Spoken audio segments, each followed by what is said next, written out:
The earth became corrupted before Elokim.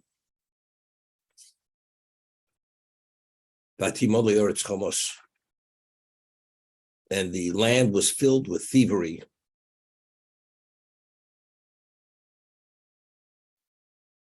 So Rashi explains what's considered corrupted.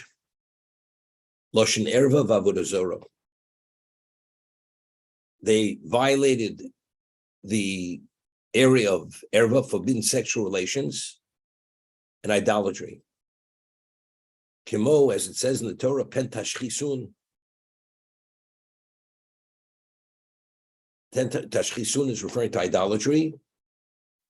And in regard to the human flesh becoming corrupted, Yihishis kol boser. Tatishoches is the area of what? Violating all sexual protocol and idolatry. Lifnei Elokim.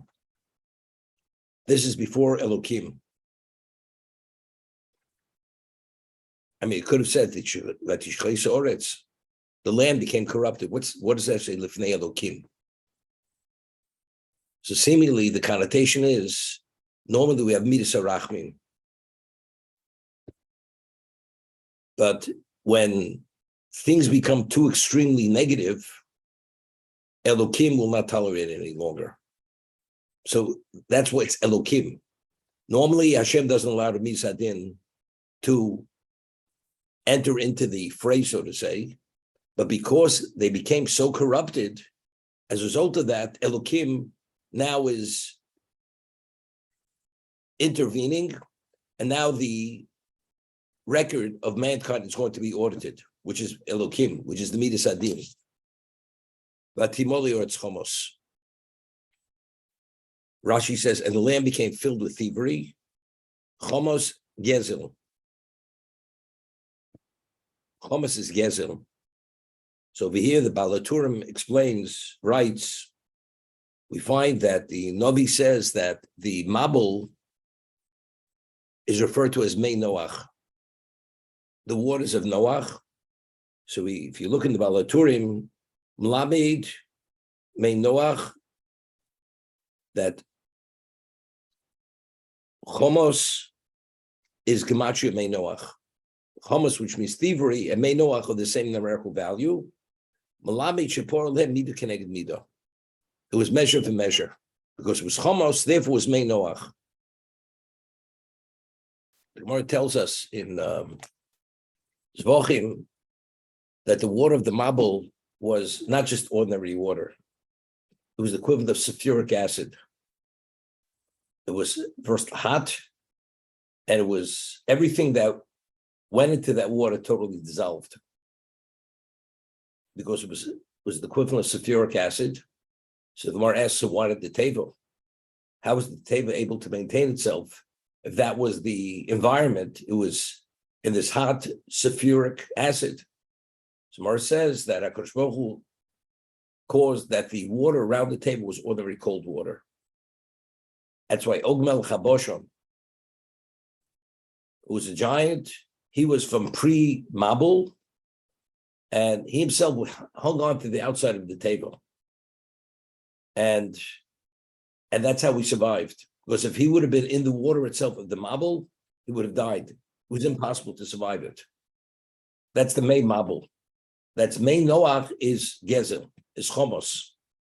And the Gemara tells us, we'll see Rashi will soon cite the Gemara and the Midrash, Lo nechta gzardima ela Gezel. The final nail in their coffin, which was the final verdict that the world has to be destroyed, was because of thievery. You'd say a person, he's off in his belief, person can't control his desires, whatever.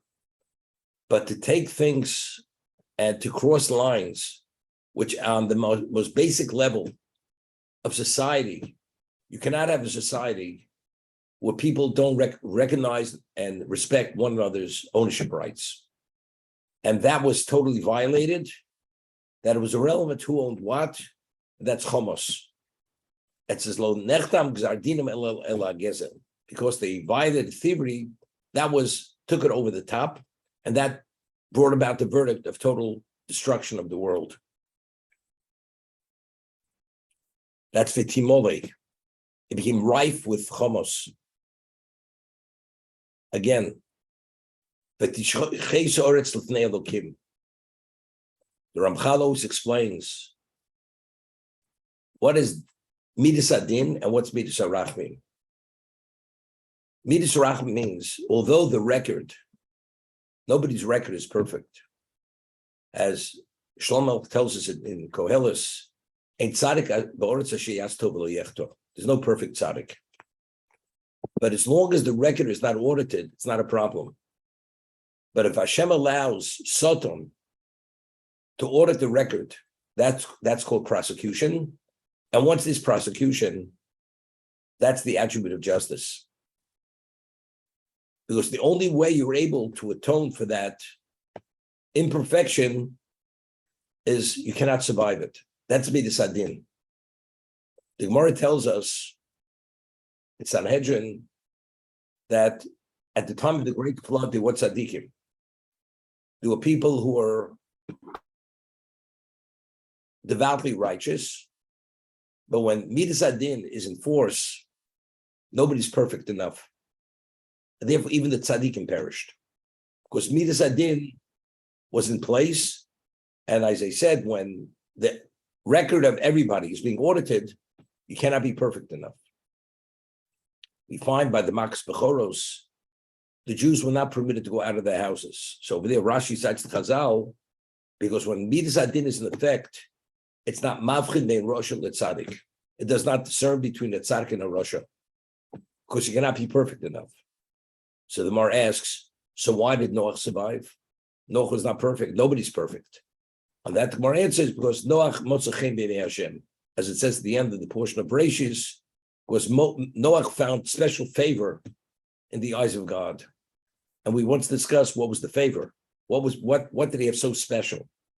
And therefore Hashem allowed him to be spared. But there were tzaddikim. And that's what we find. Elokim would not tolerate it. Vayar Elokim, again, doesn't say Vayar Hashem. Vayar Elokim. Elokim is in the context of Midas HaDin. It's Oretz. V'nei nishchoso. It became corrupted. Ki hishchis kol bosor as darko al Oretz. Because even the non-intelligent creatures became corrupted. What does that mean? So Rashi explains, normally, the Gemara tells us in Be'o that the certain species, they always give birth during the daytime, other species always at nighttime. Why? Because non-intelligent species, when do they procreate? That procreation is determined by their instinctive behavior. As we know, an animal, when it's in heat, it procreates. And based on the species, that's based on its DNA. And every animal has its own DNA.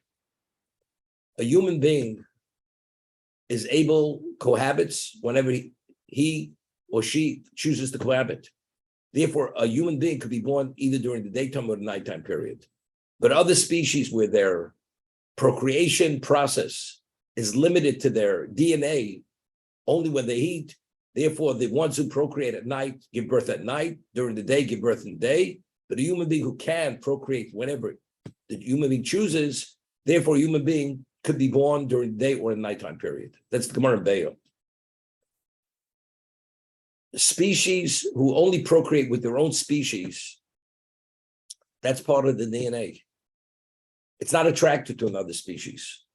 At the time of the Mabul, of the Great Flood, the system became so off balance that species naturally procreate with other species. which is a total abnormality. But why? Because the system was so broken, so infected with impurity that the whole system went awry. So that when Kihishris Kobosor, God saw that the land was corrupted because the flesh, the unintelligible flesh, had actually procreated with other species which are not their natural species.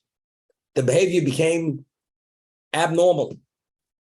As a result of that, that was an indication that the whole system couldn't be repaired, and therefore the world has to be destroyed.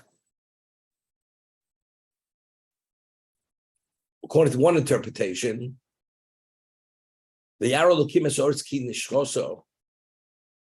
the topsoil, the earth. It's like, you have radon. Radon is in the earth itself.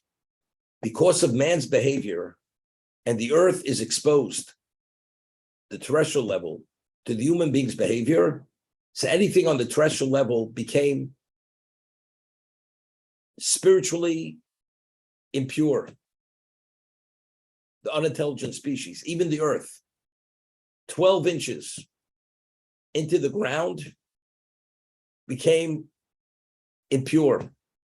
That's the earth. The earth itself, Rashi cites, it's based on the Gemara, on the Midrash, that the depth of the plow which goes into the earth, 12 inches, that's man's access to the earth when you plow, became corrupted, became putrefied. It became putrefied due to man's behavior. The Gemara will see later that the fish were not destroyed during the Babel. This was only the terrestrial level. Only the species that were exposed to man's behavior, because it was in the same environment, became corrupted. The fish which are under the water is another area. That's another realm of existence, which man has no relevance to that. So because the fish were not exposed to man's behavior, it's not the domain of the human being. Therefore, the fish were not destroyed because the fish were not affected by the behavior of the human being. But anything that was on the terrestrial level, which were all the species that went into the ark, because they were exposed, they were in the same environment as the human being, everything became corrupted, and therefore it had to be destroyed, including the earth.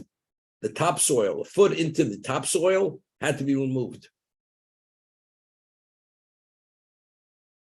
Because it was infected with this impurity of behavior, which generated this toxic effect, which it could not survive, could not continue. So the oretz, not the land, meaning the environment. The earth itself became corrupted. And how did Kihishkas Kolbosar is narco? And that was indicated because all flesh, not only the human being, all species became corrupted. Al oretz, Rashi. Kihishkas Kolbosar, I feel behemo chayvo, the domesticated, the undomesticated, and the bird. Niskokin minon. They procreated with species with not their own species, which is an abnormality. How does this happen?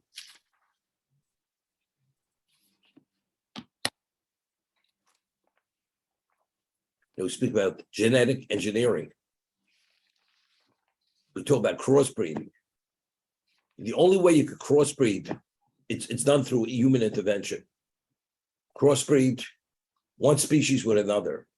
We find that at the time of creation, when God created the vegetation, on the third day, when he created the animal, whether it's domesticated, undomesticated, all the species, it says lemino, according to its species. Lemino, in the feminine, according to its species. Everything was created pure species. And because God created the world that everything has its own identity, God doesn't want you crossbreeding. Therefore, it is a Torah violation that a Jew is not permitted to crossbreed, not crops, not animals. It has to be in its original pure state. Once it's crossbred, then the Jew could benefit from it, but the Jew is not permitted to crossbreed. But here, so any crossbreeding takes place post Great Flood, it's only through human intervention. The farmer crossbreeds two species of animals, like the mule is a crossbreed between a horse and a donkey. But that does not naturally. And it's known a mule is sterile. A mule cannot conceive. A mule cannot give birth. So every time you want a new mule, another time the donkey and the horse have to be crossbred to produce the mule. But that's a crossbreed. That's not the pure species. But other species, once they're crossbred, they naturally procreate and they continue as not the pure species.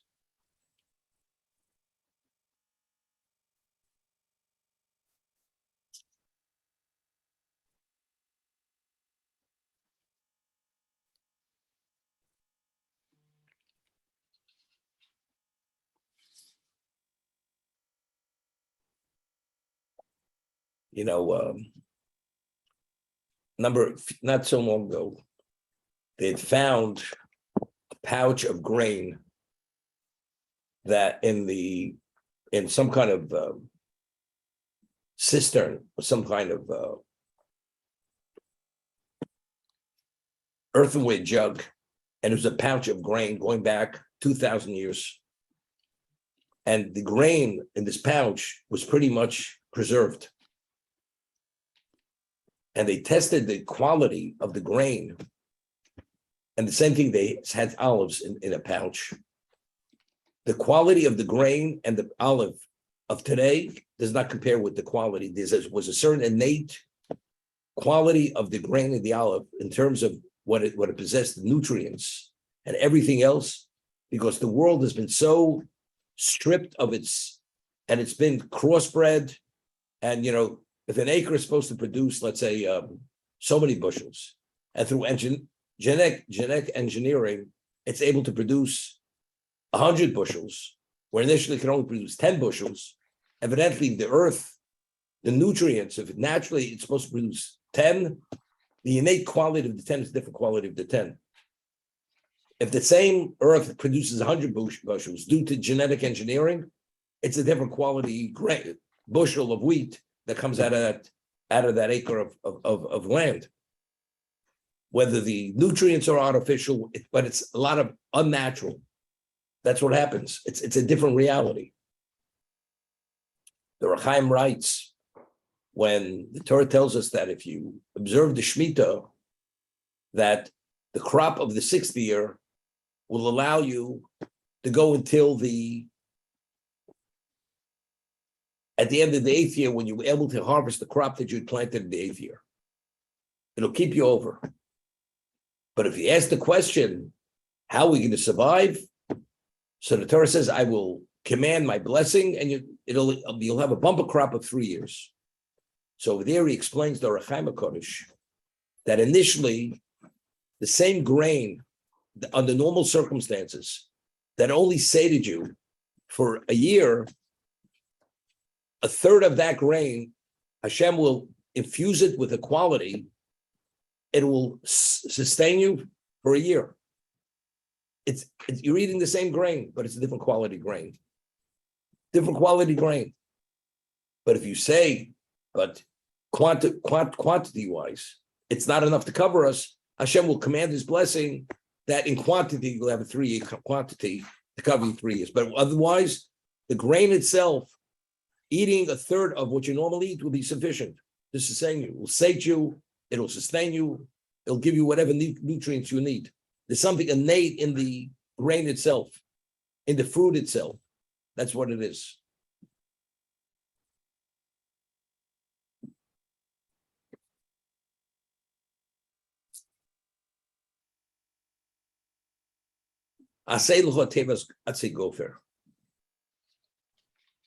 Make for yourself an ark, a box. The word teva means a box, made of gopher wood.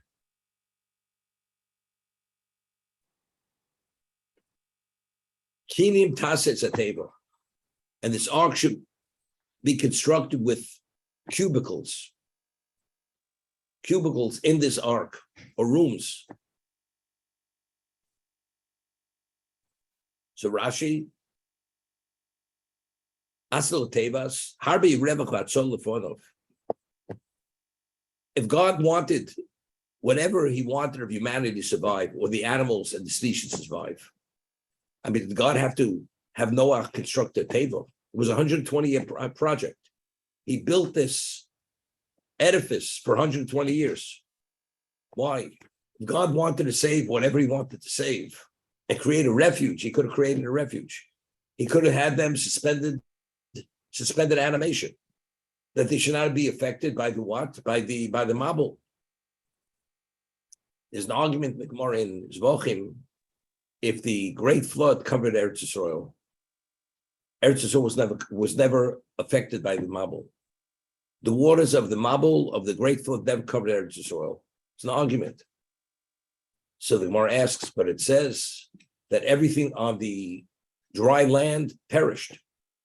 So what about the species in Eretz Yisrael? Evidently, they also perished. The only living species that survived were in the table.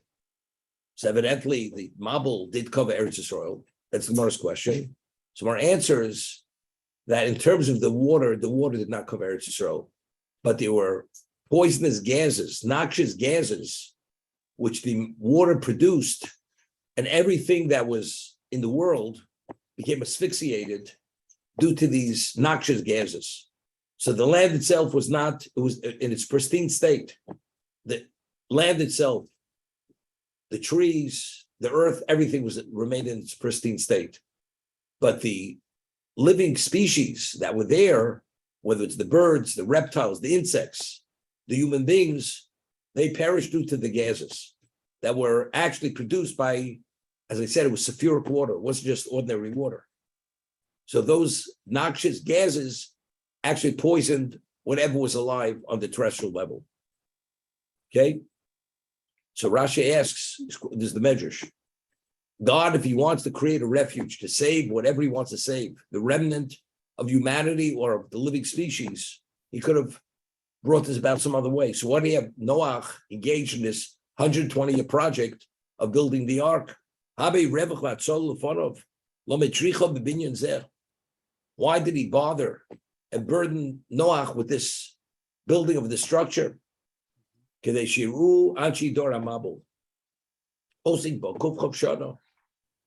the members of this generation, the generation of the great flood, they see Noah engaged in this project for 120 years, Visholin also. And they ask him, Noah was a world-renowned personality. We said at the end of Bereshis, why was he called Noah? So there's a question why he was called Noah. Because the earth was cursed that by the sweat of the brow you shall eat, because until the Eitz HaDin, getting Jay, you want to start?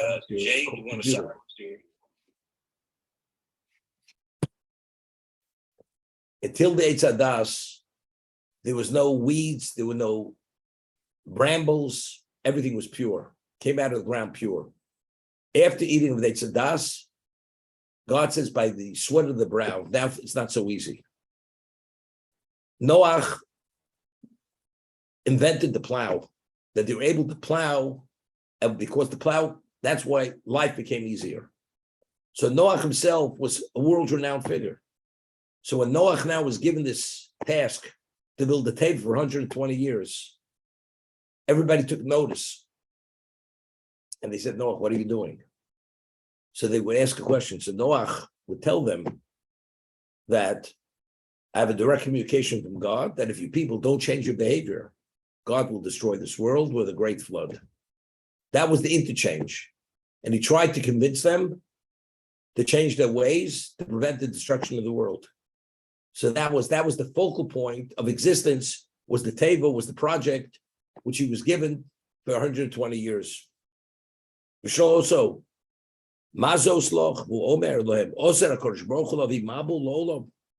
ulai yeshuvu. And by entering into this dialogue, this response, maybe they would do tshuva. That was the value of what? Of the building of the table. The Ramban writes over here that whenever Hashem performs a miracle, the miracle is not irrefutable. It's not obvious, because if God's hand is obvious in existence, man no longer has free choice. It takes away one man's choice.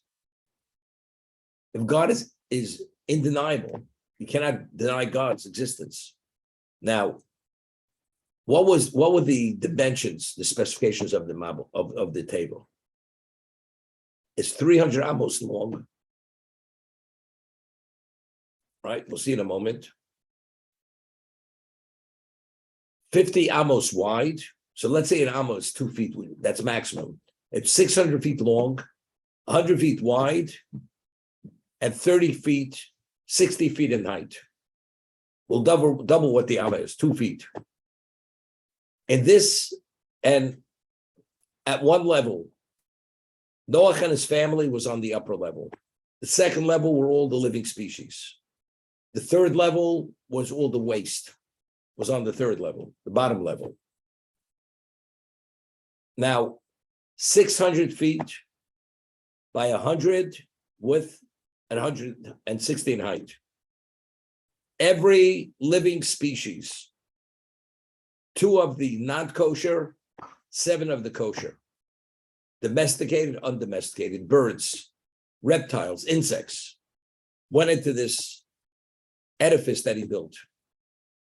Is it possible that it's all able to fit into this small equivalent of a matchbox? How is it possible? But yet they just kept going in, and the teva contained everything. The ark absorbed it all. Does anybody ever stop to ask, how's it possible? How could such a limited location contain this volume of species? Impossible. Ernie, you ever stop to ask that question? Who asked this question? There was a door, they went in, they just kept going in. It was endless. It had an unlimited capacity. Because again, it was given the specifications to build this edifice, because whenever God brings about a miracle, it's not that obvious. You have to stop, reflect, and think, and then you ask the question. You don't have an answer. But somehow, if they go in, somehow it had an unlimited capacity. But if there is no teva, and somehow it's something which you can't even fit the animal in there, or it's animated suspension, which is the possibility, it's an irrefutable miracle. Hashem doesn't perform miracles on that level. Give me an example. We find, and I mentioned this in the past, Moshe Rabbeinu was born prematurely, 3 months early, and the astrologers of Egypt said that the Redeemer of Israel is being born. So Paro had given a decree that all Jewish male children should be thrown into the Nile. After 3 months, the Egyptians were checking the Jewish homes, and Yocheved wasn't able to hide Moshe any longer. So what did she make? She made a box, small box, and she put Moshe in the box and put him into the water. Now, the question in the Midrash is, the box, the wood that she purchased for this protective, whatever it is, flotation device, did she purchase wood which is the best quality wood or the most inferior quality wood? So there's an argument. One opinion is she bought the best quality wood. The other opinion is she spent the least amount of money on the wood. Why? Because tzaddikim chavivim mamonim yosef b'gufo. Because the tzaddik doesn't waste money. And the tzaddik values his money as much as he values his life, because whatever you're given, you never know for what reason was given to you, so you can't be wasteful. So therefore, she purchased the most inferior quality wood. We're talking about your child drowning. You buy the best quality wood. What do you mean? She was chintzy on spending because she values her money more than her life. How do we understand it? So what we had said was, when Moshe was born, Yocheved and Amram knew that he was the Redeemer of Israel. If Moshe Rabbeinu would have been put directly in the water, Moshe Rabbeinu wouldn't have drowned. Wouldn't have drowned. Because he is the Goel, and he's the only one who's qualified to be the Goel. So what was the value of building the box? Constructing this flotation device? It was only to conceal the miracle. Because people attributed, why did Moshe not drown? Because his mother put him in this box. That's what it's attributed to. So therefore, as long as you conceal the miracle and they attribute it to the box, there's no reason to spend more than the minimum. Anything more than the minimum is considered wasteful. Because that's sufficient to conceal the miracle. That's the opinion that says that tzaddikim chavim almost yosem migufa. This is the concept which the Ramban is presenting here. Whatever you could do to conceal the miracle, you conceal the miracle. I'll give you an example. Avram Avinu, next week's reading, was told to go leave his homeland, his birthplace, and his family, and go to the land which will be seen. Where does he go? He goes to Canaan. He's in Canaan just a few months. What happens? All of a sudden, there's a famine. And he has to leave. He goes to Mitzrayim, goes to Egypt. But he has a problem. What's his problem? Sarah, his wife, Sarai, his wife, is a beautiful woman. And he's concerned if he goes there, he'll be killed. The king will take her. And so what did he do? He came up with a ploy. He would present her as his sister. Okay? And as a result of that, he'll bide his time and he'll escape. What happened? So sure enough, Paro took her. And Paro had problems. He was smitten. So Paro said to him, why don't you tell me it's your wife? When he left Choron to go to this land, which you would be, we'll see, God says you will have children. You will have wealth, you will have fame. You will have renown. At this point, when he went to Egypt, did he have children yet? Didn't have children. So if he didn't have children, why do you have to come up with this ploy to say his wife is his sister? It's my wife. I have nothing to worry. I won't be killed. He said, by you saying you're my sister, you will save my life. What do you have to do this? God says you're going to have children. If Avram's killed, he's not going to have children. So why do you have to come up with this ploy? The answer is the same idea. Avram not to be killed is a miracle, not possible. A woman as beautiful as Sari Menu, impossible. He'll be taken and killed. It cannot be tripped to anything else. So what does Avram have to do? He has to come up with a ploy. Who is Sarah? Sarai, it's a sister. Therefore, he was hoping he was able to bide his time to leave before there's a problem. It didn't work. Because when he took her, all of a sudden he was smitten by God, and therefore he realized that she was a married woman. But why did Avram initially take this initiative? The answer is because you do whatever you can to try to conceal the miracle. Avram Avinu understood.